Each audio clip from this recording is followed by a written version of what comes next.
Hello and welcome to part number 3, if you're following it in order. If not, if you just stumbled across this, then you might be out of sync. But titled Tracking Your Food. Cover things from going on the road all the way through to eating in restaurants, etc. So, what's on the agenda today? What are calories and macronutrients? So about it all the time, so he's going to go through it and what it all is. 2, what are the fundamentals of macro tracking? 3, how do we increase our accuracy? And finally, how do you simplify the process? So let's get straight into it then and get for an explanation of what macros are. Macros, aka macronutrients, are the energy containing nutrients. So we've got your micronutrients, they're all your minerals and vitamins, but they don't contain any calories at all. Whereas macronutrients, they are your protein, your fats and your carbohydrates, where all the calories are contained. So, protein has 4 calories per gram. That's pure protein, not a gram of chicken breast. It's the raw ingredient of the protein level, contains the 4 calories. Obviously, chicken breast is made up of loads of other things, but the protein level in that will give you the 4 calories. Carbohydrates are exactly the same. Now, fats, they have over double that with 9 calories per gram of pure fat, which is why they get demonized. Now, these are the 3 main macronutrients. There's one more better than this, and that's alcohol. Now, this doesn't contain any macronutrients at all, but it does contain 7 calories per pure gram of alcohol. So I bet you're looking at that now going, oh wow, okay, so yeah, fats are going to be a no-go. I'm going to go low fat and everything else, but that should be far from the truth. We shouldn't be afraid of fats or any of these macronutrients as we go forward. All we've got to do is be mindful of the way that we consume them, so we can get the results that we enter. So there we have our 4 main components of our macronutrients that can provide us with energy: protein, carbs, fats and alcohol. So combined, they make up our daily calorie intake, and they can also affect our body composition. And our composition is then based upon how we look and feel. That goes into a calorie surplus, where we eat more than what we can burn, and that gives us our weight gain. So then obviously once we're going into a calorie surplus and we've eaten more, and we don't burn it off, it then gets stored as fat, and then that's where we get our fat gain and our weight gain from, as it's stored energy. Which then takes us down to calorie deficit. If we eat less than we burn, we'll lose weight. Most people, that's what we want to do. And finally, we've got a calorie balance, which is where we eat the same as what we burn, and that's where we maintain our weight.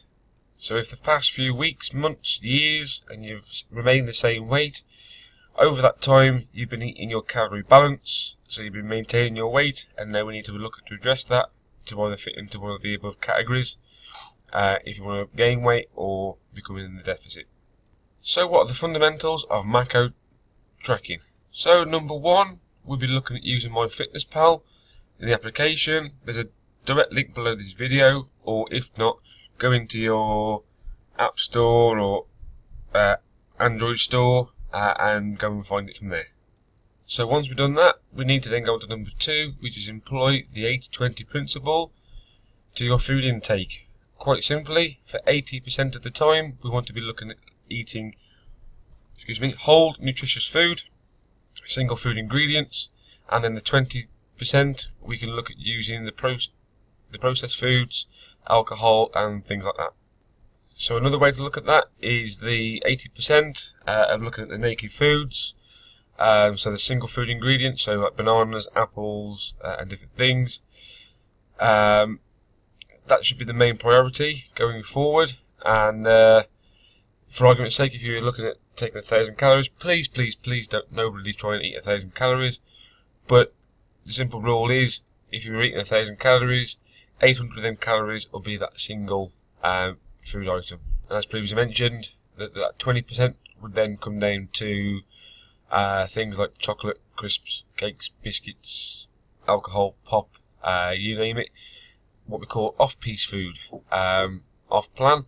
So you get that nice little balance between the enjoyment of the stuff that you shouldn't really be, or what you've been told in the past that you shouldn't really be having, as well as getting the results coming through from the 80%. So then once you got that, you're then going to be put in with all the splits of protein, carbs and fats, and you're going to be, oh my god, I can't do that, there's this and there's that, and what do I do? It's all confusing. So what happens if you don't hit that percentage and this, that and the other and going forward and whatever else? Look, just stop it right here, right now. As long as you're within 5 grams of each macronutrient, you can't be going far wrong from where you need to be.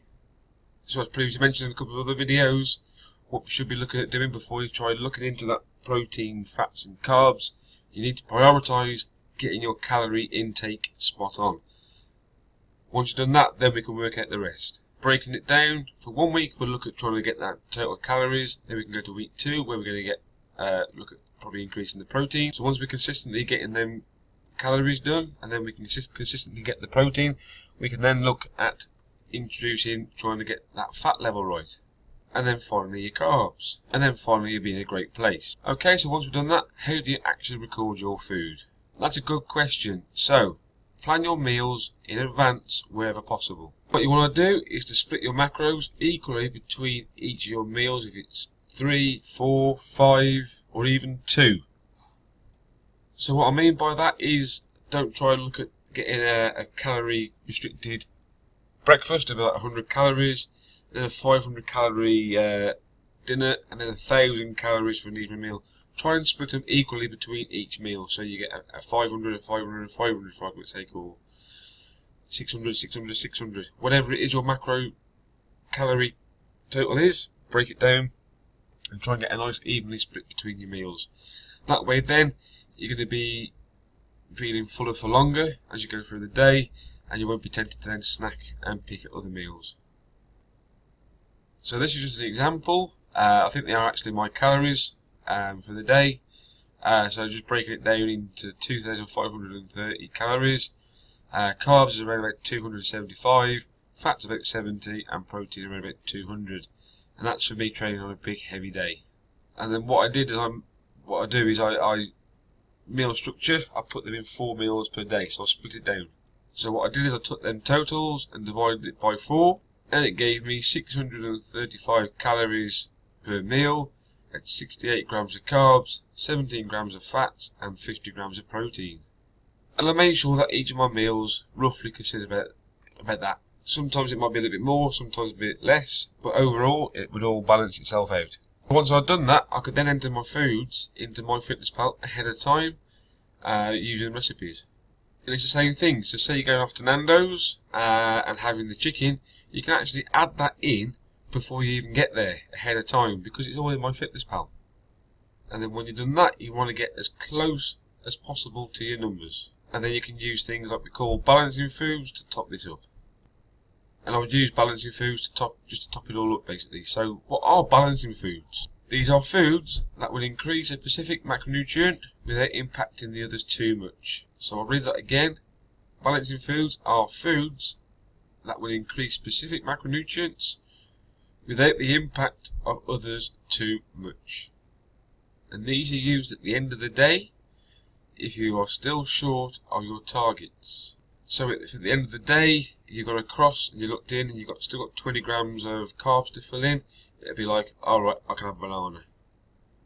Right, so what would I use if I was short on my protein? Well, quite simply, I would use a protein powder, a chicken or turkey breast, some lean beef, some egg whites, a high protein yogurt, Farge or Ski or whichever one.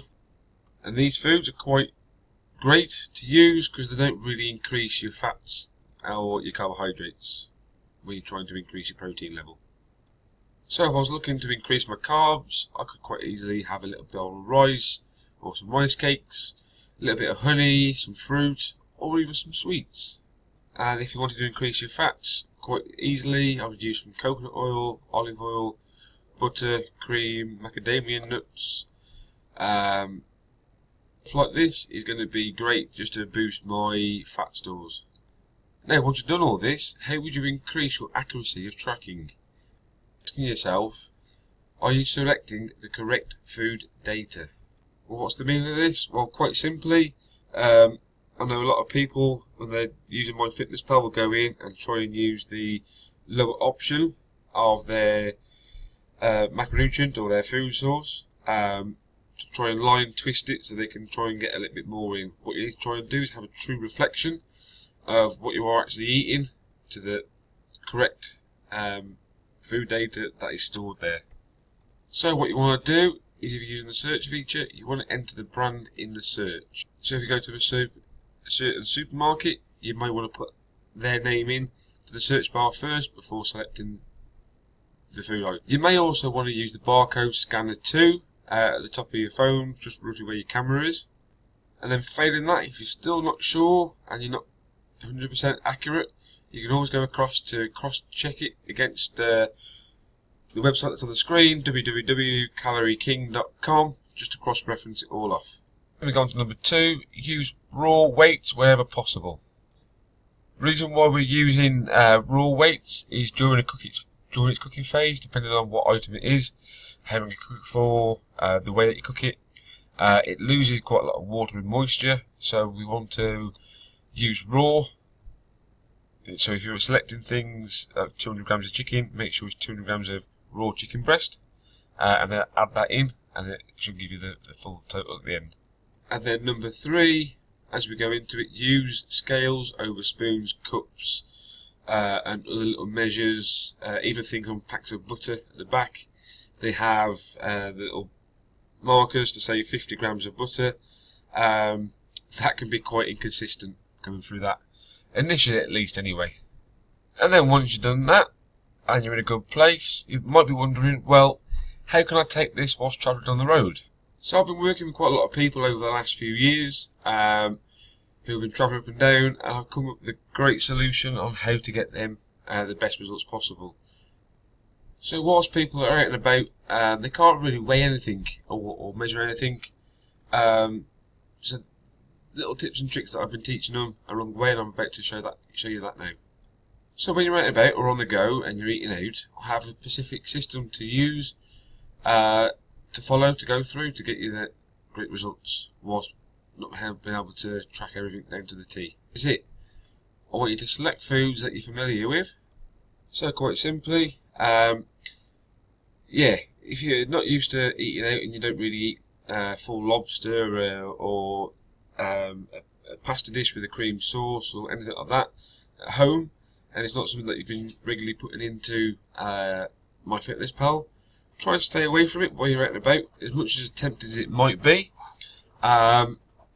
Just try and stay away from it and use the foods that you normally go and have. So if it is normally a chicken breast with broccoli and vegetables and stuff like that, try and stick and remain to as close to that as possible. Also choose the lean sources of protein, fats and carbs. The reason why we say this is because if you go to a restaurant and you have a burger, and you try and put that into MyFitnessPal, you could put it in there and there'd be hundreds and hundreds of burgers. You know, it could be homemade, it could be shop bought, it could be manufactured. You just don't know. And by the time you add in the burger bun and this and that, it's very hard to try and track it. So if you try and choose the simplest, plainest food, even if it is like a gammon with jacket potato, that is it more easier because they're singular foods to try and track than if you were trying to second guess and have something that you're not normally used to. Which then takes me on to envision the foods in its individual components, which I just mentioned. Try and break it down into that singular figures. So how would you recognise lean proteins? Well, if I said to you a deck of cards is roughly about the same weight as an 85 gram cooked weight lean protein source.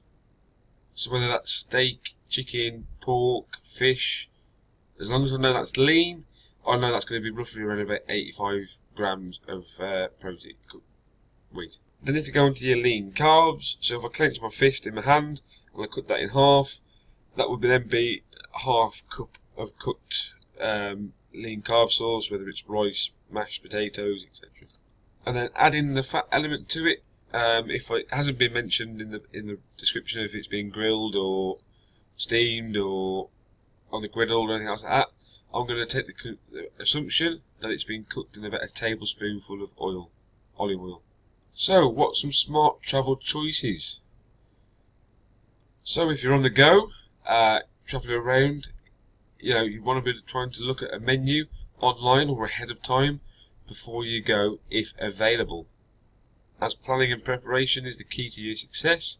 So if you're going out with work, friends, or birthday meals or celebrations, try and see what's on the menu online first before going, so you can try and get a better vision of what you're going to be doing, so you can plan ahead of time. I choose meats and fish items that are steamed, boiled, baked, grilled, poached or roasted. The same with the vegetables. You want to be looking to choose vegetables that have been steamed over sauteed or fried. Again, whether they've been sauteed or fried, they've been added extra. And then finally, ask for your dressings or condiments to be on the side, such as dressings, sour cream, cheese, mayonnaise, ketchup, you name it, all that kind of stuff. Ask to see if it can be put on the side. So to quickly summarise, if you can, as we mentioned before, about planning ahead and looking at the menu, or even if you are there and you ask the waiter to see which are the healthier options, which are the steamed, broiled, baked, grilled or poached or even roasted, see which dishes they are. If you haven't been able to look at the menu beforehand, just have a little quiet word with them, saying that you want a little bit of a health kick at the moment and you want the components broken down, and they should be more than accommodating for you. So a quick little tip for you would be to begin to think of foods and meals in terms of protein, fats and carbohydrates.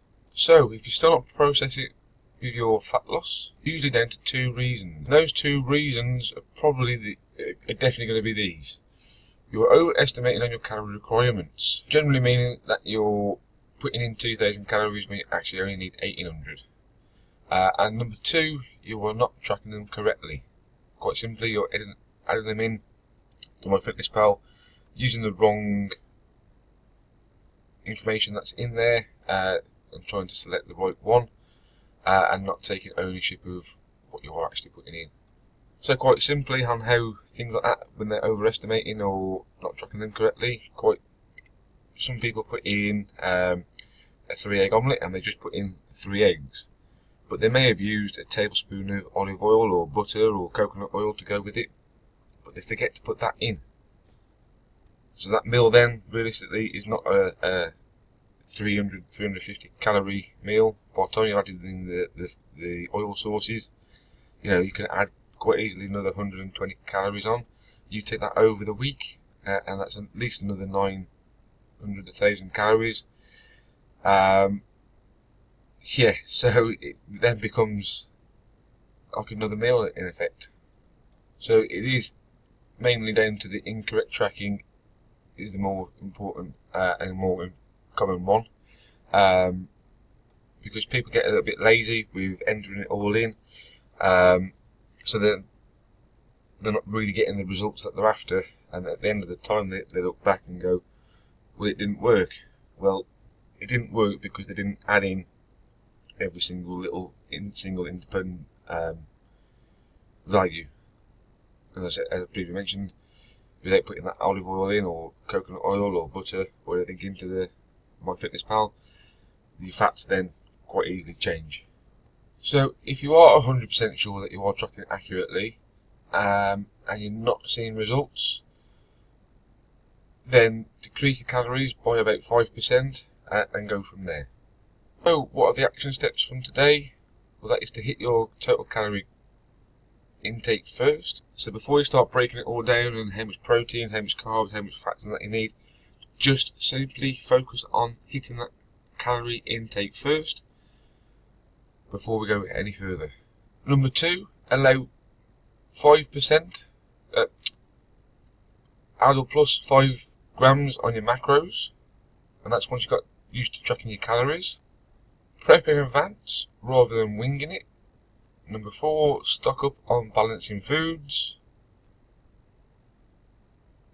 Number 5, go lean when eating out. As previously mentioned. And then number 6, download MyFitnessPal and watch the tutorials underneath. And finally, download the food substitution list.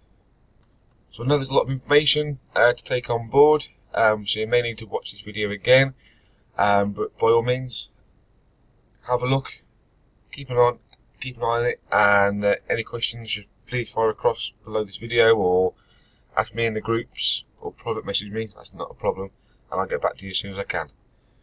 That's it for now, and I'll see you on the next video.